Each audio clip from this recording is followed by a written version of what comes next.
My daughter came home from school with scratch marks on her arms from my girlfriend's son, but when I confronted him he denied everything and his mother said my daughter did it to herself for attention, so I did this.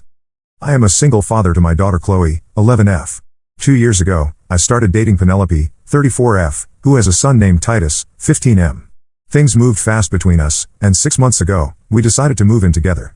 Penelope and Titus moved into my house since it was bigger and had a better school district. I need to give some background about my situation. Chloe's mother passed away when she was 7, and it has been just the two of us since then. Chloe is a quiet, studious kid who loves reading and drawing. She has always been well behaved and rarely causes any trouble. Penelope seemed like the perfect partner. She was kind, understanding about my situation as a single dad, and Chloe seemed to like her during our dates. Titus appeared to be a typical teenager when I first met him. He was polite enough during our initial meetings and seemed to get along okay with Chloe. Penelope always spoke highly of him, mentioning how he was going through a difficult phase because of her divorce from his father 3 years earlier. She explained that Titus had some anger issues but was working through them. I thought having a stable home environment would help him. The first few weeks after they moved in went smoothly. Titus mostly kept to himself in his room, playing video games or listening to music. Chloe continued her usual routine of school, homework, and spending time in her room drawing. Penelope and I were both working full-time, so the kids were often home alone together after school for a few hours. The problem started small. Chloe began asking if she could stay after school for various activities that she had never shown interest in before. When I asked her why, she would just shrug and say she wanted to try new things. I thought it was good for her to expand her interests, so I encouraged it. Then I noticed Chloe had started keeping her bedroom door locked whenever she was home. When I asked about it, she said she just wanted privacy. Again, I thought this was normal preteen behavior and did not push the issue. The first real incident happened about a month after they moved in. I came home from work to find Chloe crying in her room. Her favorite stuffed animal, a bear she had since she was little, was torn apart with its stuffing scattered across her floor. When I asked what happened, she said she did not know. Penelope was not home yet, and Titus was in his room with his door closed and music playing loudly. I knocked on Titus's door and asked if he knew anything about Chloe's toy. He opened the door, looked genuinely confused, and said he had no idea what I was talking about. He seemed sincere, so I assumed maybe the toy had just fallen apart due to age. Chloe had carried it everywhere for years. A week later, Chloe's art supplies went missing.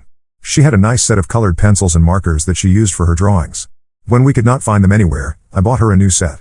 The next day, I found the original supplies in the garbage can outside, broken into pieces. I confronted Titus again, and this time he got defensive. He raised his voice and asked why I was always blaming him for things. Penelope came home during this conversation and immediately took Titus's side. She said I was being unfair and that Titus would never do something like that. She suggested that maybe Chloe had thrown them away herself for attention since she was still adjusting to the new living situation. This pattern continued for weeks. Chloe's homework would disappear, her books would be damaged, or her room would be messed up while we were at work. Every time I brought it up to Penelope, she would defend Titus and suggest alternative explanations. She said Chloe might be acting out, or that these were just coincidences. The situation got worse when Titus started targeting Chloe directly. Chloe began coming to me with complaints that Titus was calling her names when Penelope and I were not around. She said he would tell her that she was stupid, ugly, and that nobody wanted her around. When I confronted Titus about this, he would deny it completely. Penelope's response was always the same. She would say that Titus was a good kid who was still dealing with his parents' divorce. She explained that he had been through therapy before and that the therapist said he needed patience and understanding. She insisted that Chloe might be misunderstanding Titus's attempts to bond with her as siblings. One evening, I decided to come home early from work without telling anyone. I parked down the street and walked to the house quietly. Through the living room window, I could see Titus standing over Chloe, who was sitting on the couch doing homework. He was pointing his finger at her face and appeared to be yelling, though I could not hear what he was saying through the glass. Chloe was pressed back into the couch cushions, looking scared. I entered the house through the front door, and Titus immediately moved away from Chloe and started walking toward the kitchen as if nothing had happened. When I asked what was going on, Titus said he was just asking Chloe if she wanted a snack. Chloe looked at me but did not say anything. That night, after Penelope came home, I told her what I had witnessed. She said I must have misunderstood the situation and that Titus was probably just being a helpful big brother. She reminded me that Titus had a lot of energy and sometimes came across as aggressive when he was just being enthusiastic. The breaking point came last week. I received a call at work from Chloe's school. The nurse said Chloe had come to her office during lunch, crying and with scratch marks on her arms. When the nurse asked what happened, Chloe said she had fallen down. The nurse was concerned because the marks looked like fingernail scratches rather than scrapes from a fall. I left work immediately and went to the school. Chloe was sitting in the nurse's office, still upset. When I asked her privately what really happened, she finally told me the truth. She said Titus had cornered her that morning before school and grabbed her arms while telling her that if she ever told on him again, things would get much worse for her. I took pictures of the scratches on Chloe's arms and drove straight home. Titus was there, having skipped his afternoon classes. When I confronted him with Chloe's story and showed him the pictures, his whole demeanor changed. He stopped pretending to be innocent and started yelling at me. He said Chloe was a liar and a baby, and that she deserved everything that happened to her. He said she was trying to break up his family and that he hated living in the same house as her. I told Titus to go to his room and stay there until his mother came home. He refused and continued yelling. He said I was not his father and could not tell him what to do. Then he kicked over a chair and stormed out of the house. When Penelope came home that evening, I showed her the pictures of Chloe's arms and told her everything that had happened. Her reaction was not what I expected. Instead of being concerned about Chloe, she became defensive about Titus. She said the scratches could have come from anywhere and that Chloe was known to make up stories. She accused me of turning against Titus because he was not my biological child. Penelope called Titus, who had gone to a friend's house, and when he came home, she immediately took him into his room for a private conversation. I could hear her speaking to him in soothing tones, telling him that everything would be okay and that she would handle the situation. Later that night, Penelope approached me and said we needed to discuss Chloe's behavior. She suggested that Chloe was jealous of the attention Titus was getting and was acting out to get me to choose sides. She said Chloe had always been the center of my attention and was having trouble sharing me with a new family. I could not believe what I was hearing. I told Penelope that her son had physically hurt my daughter and that she was more concerned about protecting him than ensuring Chloe's safety. Penelope said I was overreacting and that typical sibling rivalry was normal in blended families. The next morning, I made the decision to keep Chloe home from school. I could not risk leaving her alone with Titus again. I called in sick to work and spent the day with Chloe, during which she told me about months of incidents I had never heard about. Titus had been systematically bullying her whenever Penelope and I were not around. He had threatened her, destroyed her belongings, and made her life miserable in her own home. Chloe said she had not told me earlier because Titus had convinced her that Penelope and I would choose him over her if she caused problems. He had told her that Penelope was going to become her new mother, and if Chloe made trouble, Penelope would make me send her away to live with relatives. That evening, I sat Penelope down and told her that Titus's behavior toward Chloe was unacceptable and had to stop immediately. I said we needed to establish clear rules and consequences, and that Titus needed to apologize to Chloe and change his behavior. Penelope's response was to pack bags for herself and Titus and say they were going to stay at her sister's house for a few days while I calmed down and got some perspective. She said I was being unreasonable and that she could not stay in a house where her son was being treated like a criminal. They left that night, and I have not heard from Penelope since. Titus never apologized to Chloe. Chloe has been sleeping better and seems more relaxed since they left, but I keep wondering if I handled this situation correctly. Penelope has been texting me, saying I am destroying our relationship over normal family growing pains. I am torn between wanting to make this relationship work and protecting my daughter. Penelope is convinced that I am overreacting, but I cannot ignore what Titus did to Chloe. I need advice on how to handle this situation. Update 1. I wanted to update everyone on what has happened since my original post. Thank you to everyone who responded and helped me see the situation more clearly. After Penelope and Titus left to stay at her sister's house, I spent a lot of time talking with Chloe about everything that had been happening. She opened up more about the extent of Titus's behavior over the past several months. The incidents were far worse and more frequent than I had realized. Chloe told me that Titus had been taking money from her piggy bank, which explained why her savings had been mysteriously decreasing. He had also been going through her personal belongings when she was not home and reading her diary. Most disturbing, Chloe said Titus had been following her around the house and watching her through her bedroom door crack when she was changing clothes or getting ready for bed. I felt sick learning about these violations of Chloe's privacy and safety. I had failed to protect my daughter in her own home. Chloe said she had been too scared to tell me because Titus had convinced her that if she told, Penelope would make me choose between them, and Titus said I would obviously choose my girlfriend over my daughter. Penelope continued texting me daily, asking when she and Titus could come home. Her messages focused on how I was being unfair to Titus and that I needed to give him another chance. She said Titus was just acting out because he was having trouble adjusting to our blended family. Not once in any of her messages did she ask how Chloe was doing or acknowledge that Titus had hurt her. 2 weeks after they left, Penelope asked to meet me for coffee to discuss the situation. I agreed, hoping we could find a way to resolve things. Penelope spent the entire conversation defending Titus's actions and minimizing what had happened to Chloe.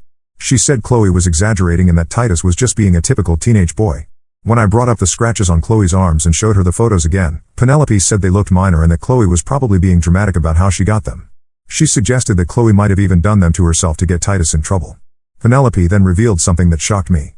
She admitted that Titus had been having behavioral problems at his previous school and that they had moved to our area partly to give him a fresh start. She had never mentioned this before. When I asked for details, she said Titus had been suspended multiple times for bullying other students and that the school had recommended he receive counseling for anger management issues. I asked Penelope why she had never told me about Titus's history of bullying, especially knowing that Chloe would be living with him. She said she had hoped that Titus would do better in a new environment and that she did not want me to judge him based on his past mistakes. This conversation made me realize that Penelope had deliberately hidden important information about her son that directly affected Chloe's safety. She had moved a known bully into my home with my daughter and had not given me the information I needed to protect Chloe. I told Penelope that Titus could not come back to live in my house. I said that if she wanted to continue our relationship, we would need to live separately until Titus could demonstrate that he could treat Chloe with respect. Penelope became angry and accused me of discriminating against her son. She said I was choosing Chloe over Titus and that this proved I could never truly accept Titus as part of our family. Penelope stormed out of the coffee shop, and I have not spoken to her since. However, the situation has gotten more complicated. Last week, I received a call from Chloe's school principal. Titus had shown up at Chloe's school during lunchtime and had approached her on the playground. According to witnesses, Titus grabbed Chloe's arm and said something to her that made her cry. A teacher intervened before anything else happened, and Titus left the school grounds. The principal said they had reviewed the security footage and confirmed what the witnesses reported. They asked if I wanted to file a report with the police or if there were family issues they should be aware of to help protect Chloe at school. I immediately called the police and filed a report about Titus harassing Chloe at school. The officer took my statement and the information about Titus's previous behavior toward Chloe. He said this could be considered stalking or harassment, especially since Titus had no legitimate reason to be at Chloe's school. When I told Chloe about Titus's visit to her school, she broke down crying. She said Titus had told her that she had ruined his family and that he was going to make sure she paid for getting him in trouble. She was terrified that Titus would find ways to hurt her even though he was not living with us anymore. I contacted the school and arranged for Chloe to have supervised pickup and drop-off. I also gave them a photo of Titus and Penelope with instructions not to allow either of them access to Chloe or information about her. 2 days after the school incident, Penelope called me screaming. She had found out about the police report and was furious. She accused me of trying to destroy Titus's future by involving law enforcement over what she called a minor disagreement between kids. Penelope said I was being vindictive and trying to punish Titus because I could not handle having a teenage boy in my house. She threatened to take legal action against me for filing a false police report. She said Titus had only gone to Chloe's school to apologize for their previous conflict and that I was twisting the situation to make Titus look bad. I reminded Penelope that Titus had physically hurt Chloe and had now followed her to school to intimidate her further. I said this was not normal sibling conflict, and Titus's behavior was escalating rather than improving. Penelope hung up on me, but the calls and texts have continued. She has been alternating between begging me to drop the police report and threatening legal action. She has also been contacting my friends and family members, trying to get them to convince me that I am overreacting. Yesterday, I received a call from my sister, who said Penelope had contacted her on social media. Penelope had told my sister that I was trying to have Titus arrested because I was jealous of Penelope's relationship with her son. Penelope claimed that Chloe had been lying about Titus to break up their family, and that I was believing Chloe's lies because I spoiled her too much. My sister was confused by Penelope's contact and asked me what was really going on. When I explained the situation, my sister was horrified. She said Penelope's behavior of contacting my family members to defend her son's bullying was completely inappropriate and showed how far Penelope was willing to go to avoid holding Titus accountable. The police officer handling our case called me yesterday with an update. He said they had spoken with Titus and Penelope about the school incident. Titus admitted to going to Chloe's school but claimed he only wanted to apologize. However, when the officer asked Titus to explain what apology required grabbing Chloe's arm and making her cry, Titus became defensive and said Chloe was lying about being hurt. The officer said Titus's explanation did not match the witness statements or the security footage. He recommended that I consider requesting a restraining order to keep Titus away from Chloe and our home. I am now looking into getting a restraining order. Chloe should not have to worry about Titus showing up at her school or anywhere else she goes. Penelope's reaction to this whole situation has shown me that she will never prioritize Chloe's safety over protecting Titus from consequences. I realize now that this relationship cannot be saved. Penelope has made it clear that she will always choose Titus over everything else, even when Titus is clearly in the wrong. Chloe deserves to feel safe in her own home and at school. Update 2: The situation has gotten much worse since my last update. I wanted to share what has been happening because some of the responses to my previous posts suggested that I might be able to work things out with Penelope if we just communicated better. Unfortunately, that is not the case. I did file for a restraining order against Titus as the police officer suggested. The court hearing was scheduled for 3 weeks after I filed the paperwork. During those 3 weeks, Titus violated the temporary restraining order twice. The first violation happened when Titus rode his bike past our house multiple times one evening. Chloe saw him through the living room window and became very upset. I called the police, and they found Titus 2 blocks away. When they questioned him, Titus said he was just riding around the neighborhood and had not done anything wrong. Since he had not actually come onto our property or tried to contact Chloe directly, the officers said they could document the incident but could not arrest him. The second violation was more serious. Chloe and I went to the grocery store on a Saturday morning, and Titus followed us there. He approached Chloe in the cereal aisle while I was getting something from another section. A store employee witnessed Titus grab Chloe's shoulder and say something that made her start crying. The employee intervened and called for store security. By the time security arrived, Titus had left the store, but they had him on security cameras. This time, the police were able to charge Titus with violating the restraining order because he had made physical contact with Chloe. At the restraining order hearing, Penelope showed up with Titus and a lawyer. I had not expected them to fight the restraining order, but Penelope was determined to prove that Titus was being unfairly targeted. The judge reviewed all the evidence I had submitted, including the photos of Chloe's scratches, the school incident reports, and the police reports from the restraining order violations. Penelope's lawyer argued that these were minor incidents being blown out of proportion and that Titus was just a teenager trying to resolve a conflict with his stepsister. Chloe had to testify about what Titus had done to her. Watching my daughter explain to a judge how Titus had bullied and intimidated her was one of the hardest things I have ever experienced. Chloe was nervous but told the truth about everything Titus had done. Titus also had to testify. When the judge asked him to explain his behavior, Titus became defensive and angry.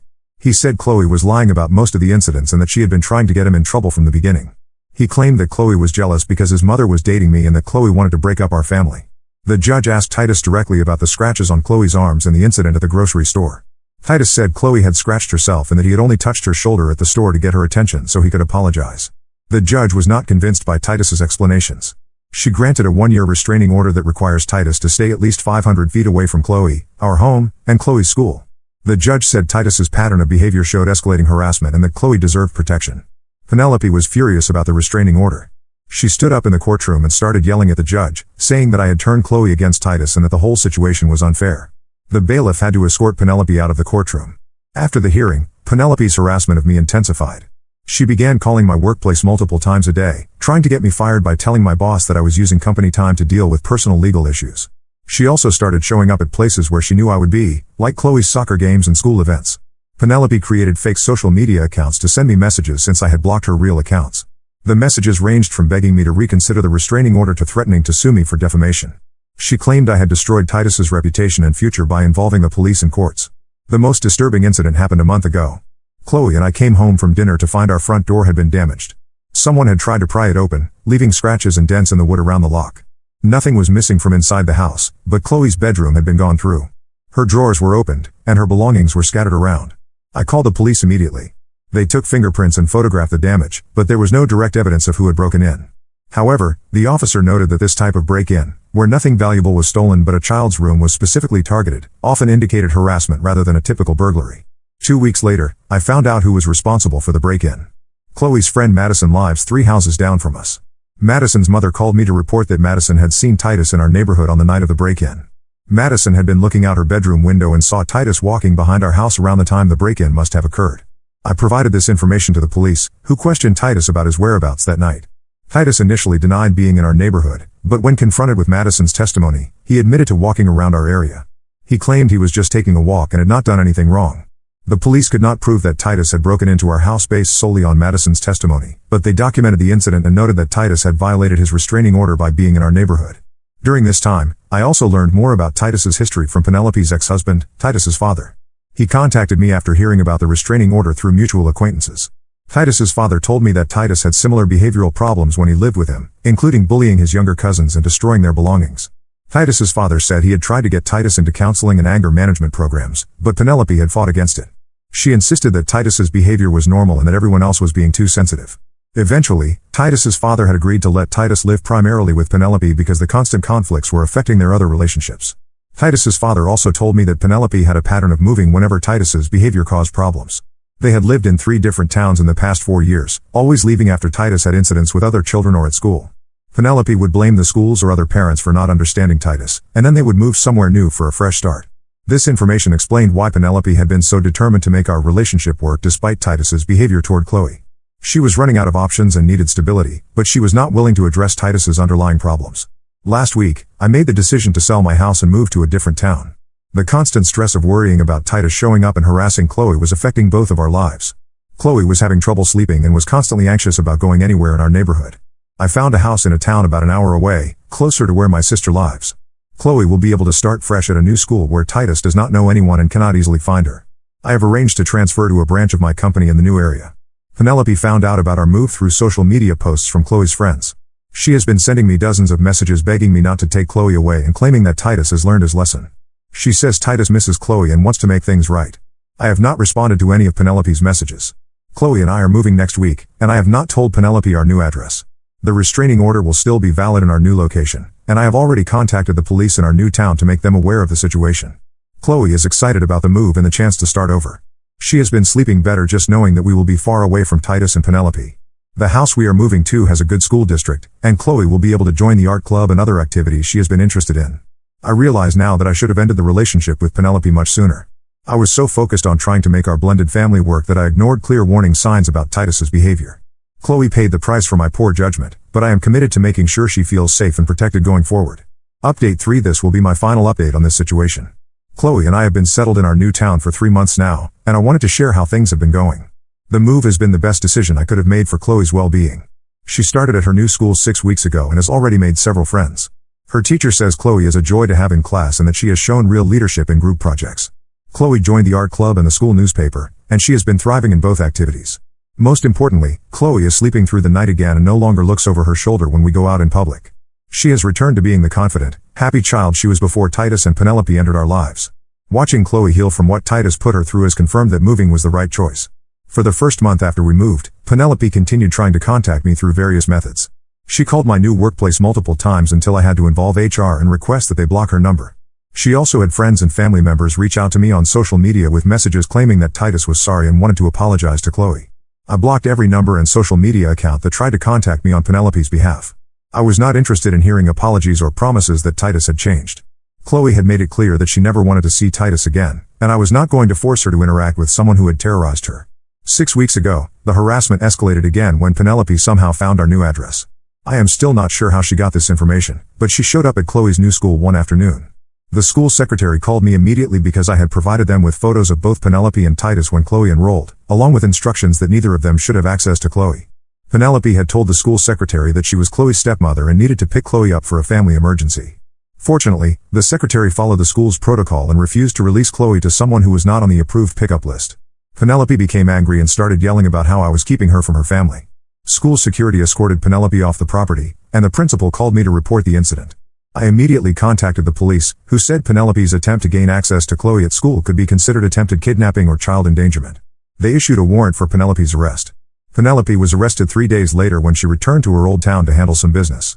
Titus's father called me to let me know that Penelope was in jail and that Titus was staying with him while she dealt with her legal issues. Titus's father also shared some information that explained Penelope's increasingly desperate behavior. Apparently, Penelope had been evicted from her sister's house where she and Titus had been staying since leaving my home. Her sister had grown tired of Titus's disruptive behavior and had given Penelope an ultimatum to find somewhere else to live. Penelope had been staying in motels and trying to find an apartment, but her credit was poor and she could not afford deposits and first month's rent. She had been counting on reconciling with me so that she and Titus would have a place to live.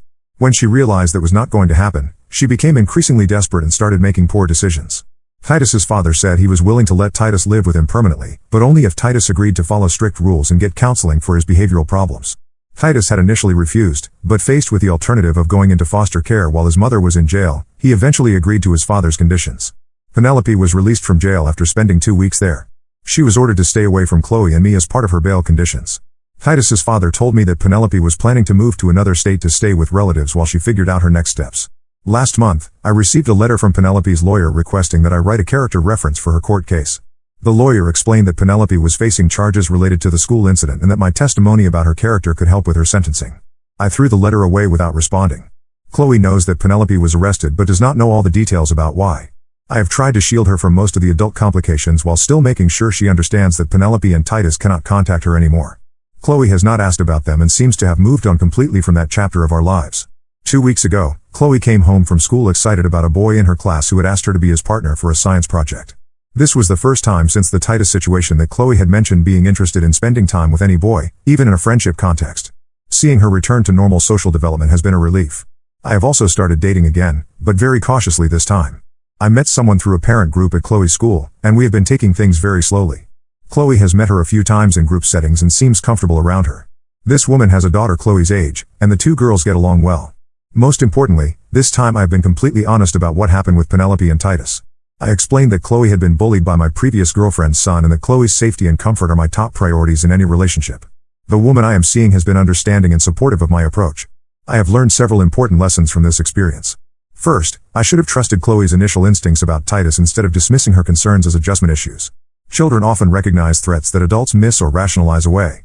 Second, I should have done more research about Titus's behavioral history before allowing him to live with Chloe. Penelope's secrecy about Titus's problems should have been a major red flag, and I should have insisted on full disclosure about any issues that could affect Chloe's safety. Third, I now understand that some people will never prioritize child safety over their own convenience or denial. Penelope was more committed to protecting Titus from consequences than she was to ensuring Chloe's safety. No relationship is worth exposing your child to that kind of risk. Chloe and I have built a peaceful, stable life in our new town. Chloe is excelling in school, has made good friends, and feels safe in her own home again. We have established new routines and traditions that belong just to us, and Chloe has never expressed any desire to return to our old town or see Penelope and Titus again. I am sharing this final update to encourage any other parents who might be in similar situations. Trust your child when they tell you someone is hurting them. Prioritize your child's safety over any adult relationship. And do not be afraid to make dramatic changes, like moving to a new town, if that is what it takes to protect your child. Chloe deserves to grow up feeling safe and supported, and that is exactly what she is going to get. Now let's move to the next story. Story 2. I found out I have a secret brother my parents gave up for adoption.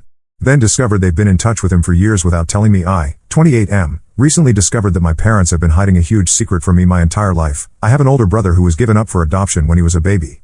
I'm still trying to process this information and figure out how to move forward. For some background, I grew up in a middle-class family in a small town in Ohio. My mom, 54F, is a high school English teacher and my dad, 56M, works as an accountant. We lived in a modest 3-bedroom house with a big backyard where I spent most of my childhood playing. Growing up, I always felt like there was something off about our family dynamic. My parents provided for me and supported me in my activities, but there was always an emotional distance.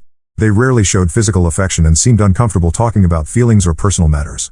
I often felt lonely as an only child and wished I had a sibling to play with and confide in. I threw myself into sports and extracurricular activities to fill the void. I played football and basketball, joined the debate team, and spent a lot of time with friends. My parents came to my games and events, but their enthusiasm always felt a bit forced. I chalked it up to them just not being very expressive people. There were other little things that seemed odd in hindsight. My parents were always very secretive about family photos and mementos.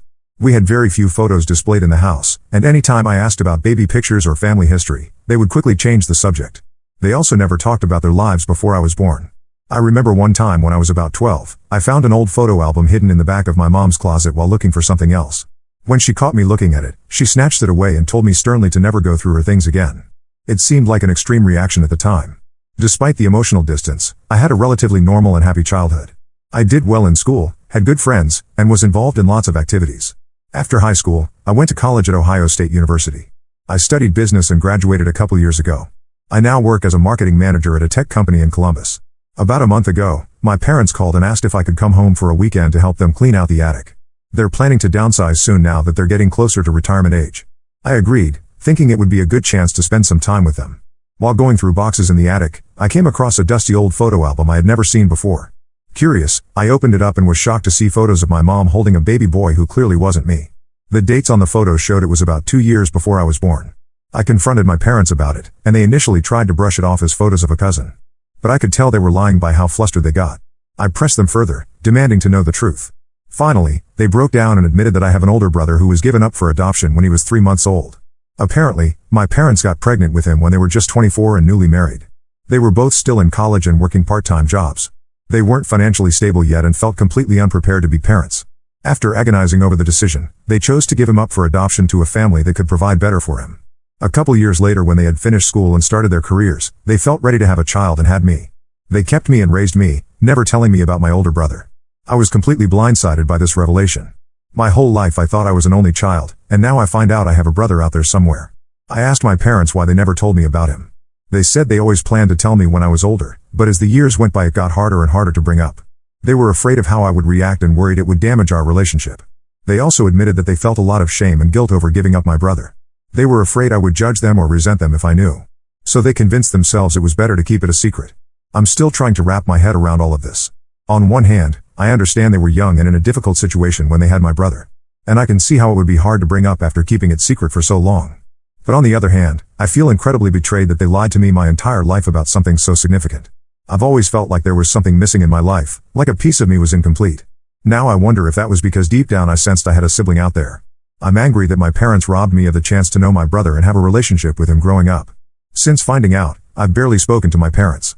I packed a bag and I'm staying with my best friend from college who lives nearby. I just can't stand to be in the same house as my parents right now. They keep calling and texting, trying to apologize and explain further. But I'm not ready to hear it yet. I feel like my whole life and identity has been shaken. Part of me wants to try to find my brother and reach out to him.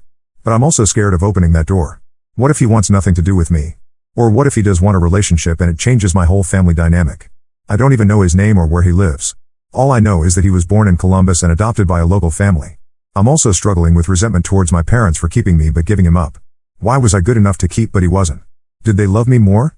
It's bringing up a lot of complicated emotions about my childhood and relationship with my parents. I just don't know how to move forward from here. My relationship with my parents feels irreparably damaged. I'm questioning everything I thought I knew about my family and childhood. And I'm grappling with the existence of a brother I never knew I had. I guess I'm looking for advice on how to process all of this. Should I try to find my brother?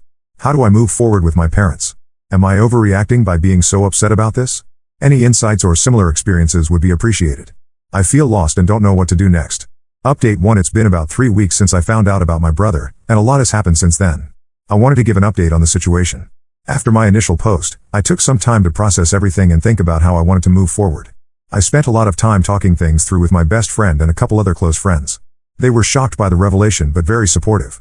They encouraged me to take the time I needed to sort through my feelings. I also did a lot of research online about adoption and people who discover secret siblings later in life. It helped me realize that my situation, while painful, isn't as uncommon as I thought. Reading other people's stories made me feel less alone. After a lot of consideration, I decided that I did want to try to find my brother if possible. I felt like I owed it to myself to at least attempt to connect with him, even if it didn't work out. I was nervous about potentially disrupting his life, but I figured he had a right to know about me too if he was interested. I approached my parents about getting more information to help with the search. They were hesitant at first, worried about how it might impact everyone involved. But after some discussion, they agreed to give me what details they had about the adoption. They told me that my brother was born on May 15, 1992 at Mount Carmel Hospital in Columbus. He was adopted through a local agency called Adoption Circle. My parents didn't know the names of the adoptive family, but they did know it was a married couple in their early 30s who lived in the Columbus suburbs and both worked as teachers. Armed with that information, I started looking into adoption registries and DNA testing services. I signed up for a couple adoption search registries. I also ordered DNA tests from 23andMe and Ancestry.com. It was a long shot, but I figured it was worth a try. To my complete shock, within just a few days of submitting my DNA to Ancestry, I got a match. My brother, James, 30M, had also done DNA testing recently out of curiosity about his birth family. When he saw my name come up as a close match, he reached out to me through the Ancestry messaging system. We exchanged a few messages through Ancestry and then moved to email. We were both cautious at first, not wanting to get our hopes up. But as we shared more details, it became clear that we were indeed biological brothers. We decided to meet up in person. We chose a coffee shop in a town halfway between where we each live. I was incredibly nervous leading up to it. What if we had nothing in common? What if he resented me for being the child our parents kept? But when we finally met, it was like looking in a mirror. We have so many of the same mannerisms and expressions. We're both about 6'2" with brown hair and green eyes. We even have the same crooked smile. We spent hours talking and getting to know each other. It turns out we have a ton in common, similar interests, sense of humor, even the same favorite foods. We both played football in high school and studied business in college. We're both big Ohio State football fans. James told me about his life growing up. He had a good life with his adoptive family. They were loving and supportive, and he never felt like he was missing anything. He grew up in Westerville, a suburb of Columbus. His adoptive parents were both elementary school teachers, just like my parents had said. He said he had always known he was adopted. His parents were very open about it from the time he was young. He had been curious about his birth family but hadn't actively searched until recently when he decided to do the DNA test. As we talked more, James revealed something that completely shocked me. He said that a few years ago, our parents had reached out to him through the adoption agency. They wanted to reconnect now that he was an adult. James was open to it and they had been in contact ever since. I was floored. Not only had my parents lied to me about having a brother, but they had been in touch with him for years without ever telling me. They had met up with him multiple times and even attended his wedding last year. All while continuing to keep me in the dark. I confronted my parents about this and they broke down crying. They said they had wanted to tell me so many times but were afraid of how I would react. They thought if they could establish a relationship with James first, it would somehow make it easier to tell me. But as time went on, the lie just got bigger and harder to confess. I'm beyond hurt and angry. I feel like my entire relationship with my parents was built on lies. How can I ever trust them again? And I'm devastated that I missed out on years of knowing my brother and being part of his life, including his wedding. James has been incredibly understanding about the whole situation. He said he always assumed I knew about him and was choosing not to have contact. He feels terrible about inadvertently being part of the deception. We've talked a lot and are committed to building a relationship moving forward. We've met up a few more times since that first coffee shop meeting. We're trying to make up for lost time and really get to know each other. It's been amazing to discover how much we have in common and share stories about our lives. As for my parents, I honestly don't know if I can forgive them for this. The level of betrayal feels insurmountable. I've told them I need space and I'm not ready to talk to them right now. I'm still staying with my friend indefinitely as I try to figure things out. I'm focusing my energy on building a relationship with James and getting to know his family. His wife and kids have been incredibly welcoming to me. It's been amazing connecting with them, but also bittersweet knowing what we missed out on all these years. I'm still processing a lot of complicated emotions around the whole situation. I'm happy to have found James but angry at the circumstances. I'm mourning the relationship we could have had growing up. And I'm grappling with what this means for my relationship with my parents moving forward. I'm not sure what the future holds, but I'm taking it one day at a time. I'm grateful for the support of my friends and for James's understanding through all of this. I have a lot to think about regarding how to move forward from here. Update 2. It's been about 2 months since my last update, and I wanted to share some new developments in the situation with my family. James and I have continued to build our relationship and get to know each other better. We talk or text almost every day and try to get together in person at least once a week. We've been sharing stories about our childhoods and discovering all the things we have in common. Last month, we took a weekend trip together to Put-in-Bay on Lake Erie. It was great to spend extended time together away from everything else. We rented bikes, went hiking, did some fishing, and stayed up late talking. It really helped solidify our bond as brothers. James has also introduced me to his wife Sarah and their 2 kids, Emma, 4, and Noah, 2.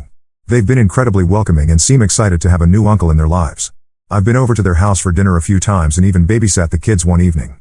It's bittersweet to be building these relationships now, knowing what we missed out on for so many years. As for my parents, I've had very limited contact with them over the past couple months. I've been staying with my friends still and only communicated with them via text occasionally. They kept trying to apologize and asking to talk in person, but I wasn't ready. About a week ago, I finally agreed to meet up with them to talk things through. I felt like I had processed my emotions enough to have a real conversation without just lashing out in anger. We met at a park near their house, neutral territory where we could talk privately. When we first saw each other, it was awkward. My mom tried to hug me but I stepped back. I wasn't ready for that level of closeness yet. Once we sat down, they broke down crying almost immediately. They apologized profusely for lying to me for so long and for the pain they've caused. They swore they never meant for things to get so out of hand. As we talked more, some new information came to light that shed more context on the situation. It turns out that when my mom got pregnant with James, her parents pressured her heavily to give him up for adoption. My grandparents were very religious and traditional. They didn't approve of my dad, who came from a poorer family, and thought my parents were too young to raise a child. My grandparents threatened to cut my mom off completely, financially and emotionally, if they kept the baby. My parents were young and scared, so they reluctantly agreed to the adoption. They always regretted it but felt powerless to change it at the time.